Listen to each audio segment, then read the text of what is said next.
Stravinsky a toujours été un rythmicien, mais avec le sacre, évidemment, il va beaucoup plus loin. Il faut qu'il invente une écriture rythmique absolument nouvelle,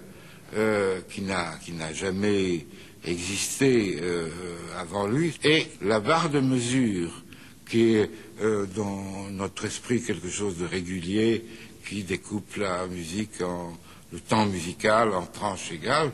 eh bien, chez Stravinsky, elle tressaute tout le temps, elle change de découpe, c'est 3 unités, 2 unités, 5 unités, c'est complètement irrégulier tout le temps,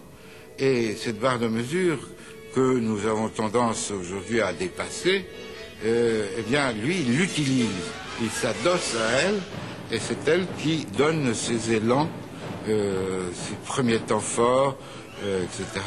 à l'intérieur desquels il joue avec les duels.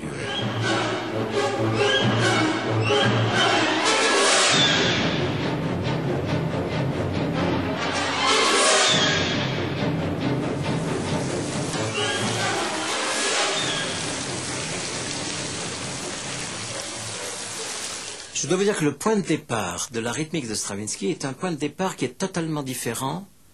de la rythmique occidentale telle qu'elle nous a été transmise par une certaine tradition européenne, disons, à ce moment-là. Est-ce que c'est dû au fait que Stravinsky appartenait à une civilisation qui n'est pas seulement une civilisation occidentale, mais où il y a une lutte précisément entre la civilisation occidentale et la civilisation orientale? La tradition occidentale était vraiment une pulsion régulière. Là, vous avez une pulsion irrégulière, et c'est pour ça que les danseurs ont eu tellement de mal, au départ, à se faire à ce rythme, parce que d'habitude, dans tous les ballets de Tchaïkovski, par exemple, pour citer une tradition russe qui était vraiment la tradition du ballet à cette époque-là, c'est